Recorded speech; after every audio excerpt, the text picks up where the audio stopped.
कला के विद्यार्थियों नमस्ते। मैं डॉक्टर पवन कुमार जांगीड़, सहायक आचार्य चित्रकला, राजकीय महाविद्यालय किशनगढ़ से।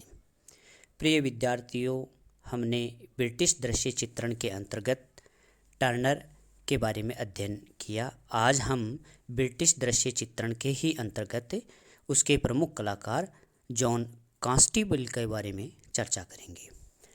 इससे पहले जैसे मैंने आपको बताया कि यूरोप की कला में दृश्य चित्रण का प्रत्यक्ष विकास हुआ, उसमें विषय का कोई बंधन नहीं था।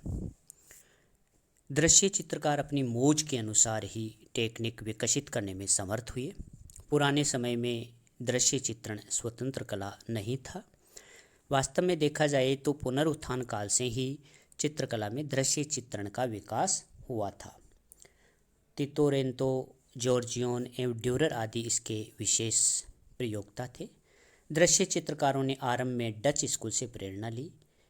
इनके पीछे से दो शाखाएं हुई, फ्रेंच तथा इंग्लिश।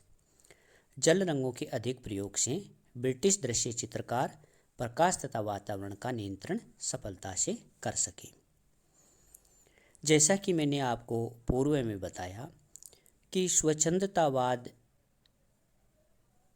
के अंतर्गत उसकी रहस्यात्मक प्रवृत्ति में से दो कला धाराएं विकसित हुई। एक प्रकृति आश्रित थी, जिसका विकास कांस्टेबल की कला में हुआ, और दूसरी दिव्य दृष्टि आश्रित थी, जिसे टर्नर की आश्चर्यप्रद योजनाओं में अभिव्यक्ति मिली। इस दूसरी धारा का हम अर्थात टर्नर का अध्ययन कर चुके हैं। आज हम जॉन कॉन्स्टेबल के बारे में चर्चा करेंगे। ये जो आप सामने व्यक्ति चित्र देख रहे हो, जॉन कॉन्स्टेबल का है। इनका जन्म 1776 में हुआ और इनकी मृत्यु 1837 ईस्वी में हुई। आधुनिक कला के प्रणेताओं में गोया, दाविद तथा टर्नर के साथ ही कॉन्स्टेबल का नाम लिया जाता है। टर्नर की ही भांति वह प्राकृतिक दृश्य को किसी पौराणिक अथवा ऐतिहासिक कथानक से या प्रतीक से जोड़कर प्रस्तुत नहीं करता था, अपितु किसी भी सरल सुपरिचित स्थान को सरल विधि से ही अंकित करना चाहता था। कौन? John constable. इसलिए उसके दृश्य चित्र प्रकृति आश्रित कहे जाते हैं। कॉन्स्टेबल का जन्म 11 जुलाई 1776 को हुआ था। उसके पिता पनचक्कियों तथा पवन चक्कियों के मालिक थे। पिता की इच्छा थी कि वह एक धर्माधिकारी बने, पर उसकी रुचि उसमें नहीं हुई। स्कूली शिक्षा पूर्ण कर लेने के पश्चात ही लगभग 18 वर्ष की आयु से ही वह अपने पिता के व्यवसाय में हाथ बटाने लगा। उसी से कुछ दूर एक कला संरक्षक रहते थे, जिन्होंने रिचर्ड विल्सन से कला की शिक्षा ग्रहण कर रखी थी। उन्होंने कॉन्स्टेबल को प्रोत्साहित किया, साथ ही कुछ अच्छे चित्र मार्गदर्शन की दृष्टि से कॉन्स्टेबल को दिए।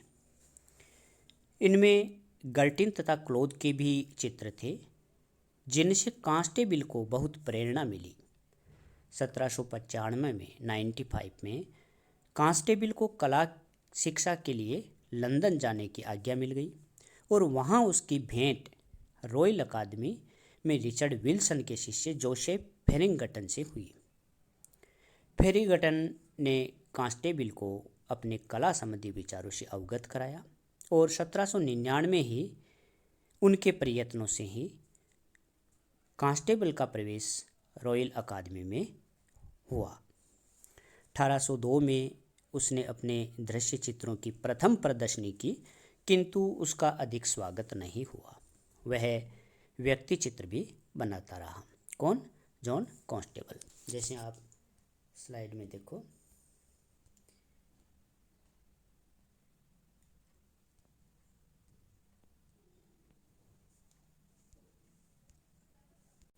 ये आप जो देख रहे हो व्यक्ति चित्र, ये उसी समय इसने बनाए। किसने? जॉन कॉन्स्टेबल ने। 1806 में उसने लेक जनपद का भ्रमण किया और वहाँ ओस से भीगी घास के विशाल चरागाहों, पनचक्कियों तथा पवन चक्कियों एवं शीतल समीर से पूरित आकाश आदि के मध्य वह विशेष आनंदित होता था। 1804 से 1809 तक कुछ व्यक्ति चित्र बनाने के उपरांत उसने स्वयं को दृश्य चित्रण के लिए पूरी तरह समर्पित कर दिया। ये जो आप सामने व्यक्ति चित्र देख रहे हो, ये उसी समय के हैं। 1804 से लेकर 9 तक उसने कुछ व्यक्ति चित्र बनाए। उसके बाद में अपने आप को पूरी तरह दृश्य चित्रण के लिए समर्पित कर दिया। ये जैसे आप देख रहे हो, ये सारे दृश्य चित्र जॉन कांस्टेबल के बनाए गए हैं। उसने उसी देहाती वातावरण को अपना विषय चुना जिसमें वह जन्मा था।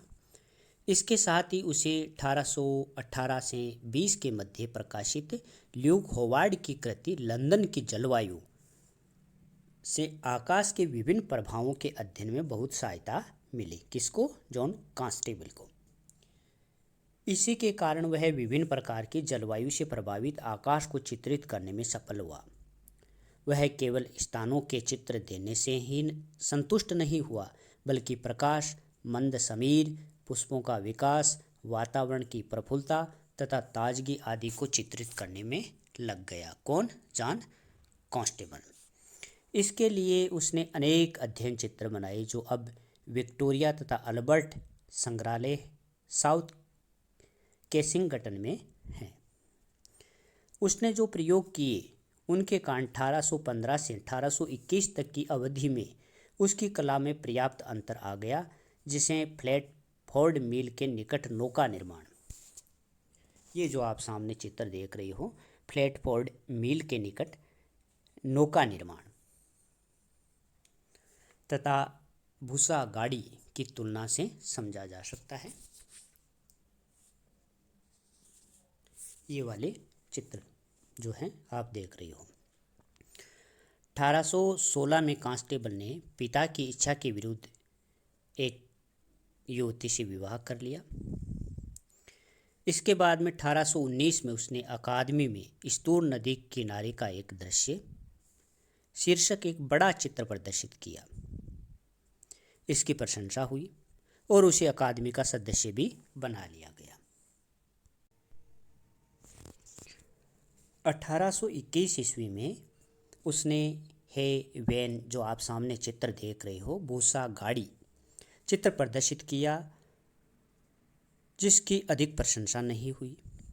इस चित्र को 1824 में एक फ्रेंच कला प्रेमी ने खरीदकर फ्रांस के सैलून में प्रदर्शित किया, जहां इससे तहलका मच गया। इस चित्र को देखिए। इस चित्र के बारे में कांस्टेबल को इस पर स्वर्ण पदक मिला। फ्रेंच कला भी इससे प्रभावित हुई। इसके रंगों की चमक से देलाक्रा इतना प्रभावित हुआ कि उसी प्रदर्शनी में लगे अपने चित्र कियोस का नरसंहार को 15 दिन में पूरी तरह से नए और चमकदार तेज रंगों में दोबारा चित्रित कर दिया।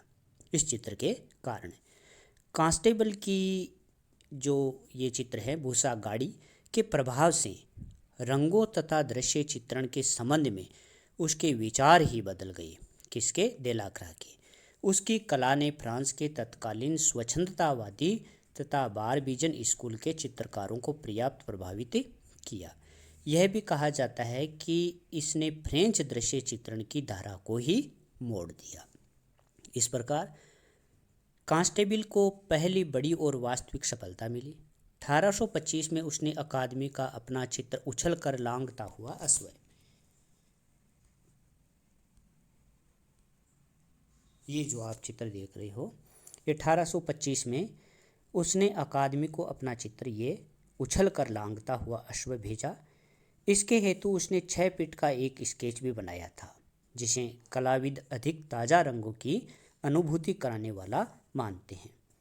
1826 में उसने ये वाला जो चित्र है अनाज का खेत से प्रभावित होकर उसे 1829 में अकादमी का पूर्ण सदस्य मान लिया गया। इस चित्र के कारण अनाज का जो खेत है ये 1826 में जॉन कांस्टेबल ने बनाया था और इससे प्रभावित होकर 1829 में उसको अकादमी का पूर्ण सदस्य मान लिया गया। किंतु अभी तक इंग्लैंड ने उसे महान चित्रकार नहीं माना था। वास्तव में उसे अपने जीवन काल में आशा के अनुकूल सम्मान नहीं मिला। किसको? जॉन कांस्टेबल को।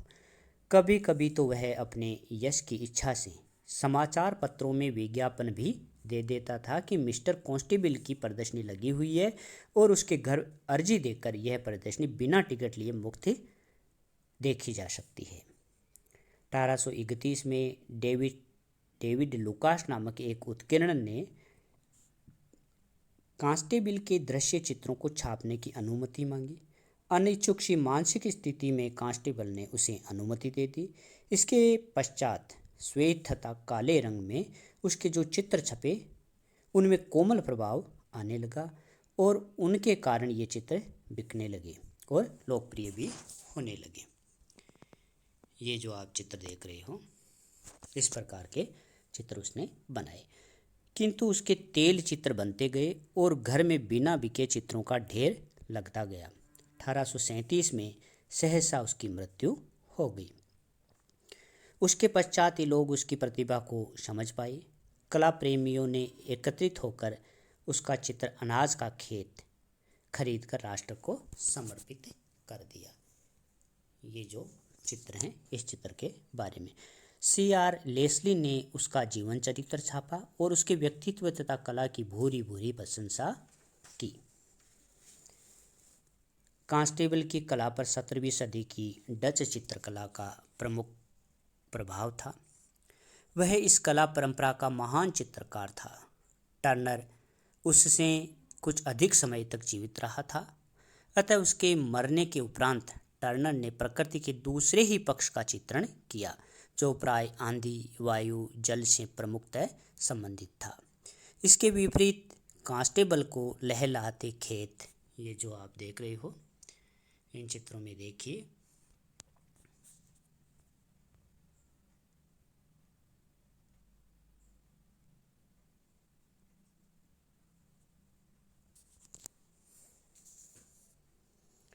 इनके लहलहाते खेत, झुके हुए बादल और फटाफटा आकाश अधिक प्रिय था। किसको? कांस्टेबल को।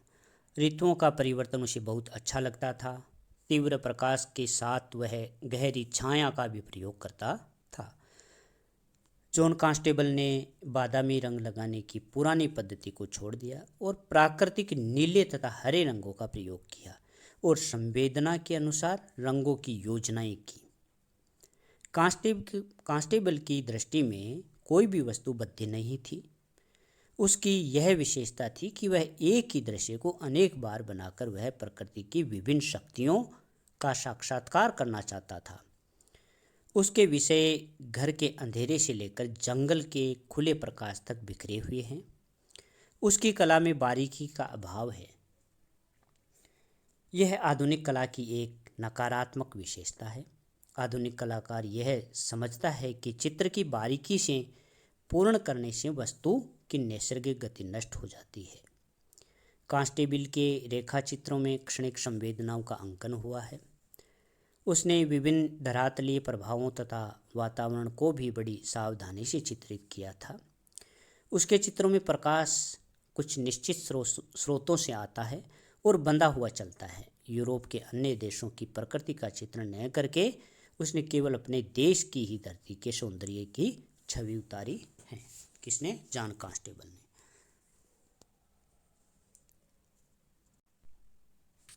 इस प्रकार ये जॉन कांस्टेबल है और इनके जो कुछ चित्र हैं, ये इनका बहुत ही प्रसिद्ध चित्र हैं। द हेवन, जो 1821 में बनाया गया है, नेशनल गैलरी लंदन में है।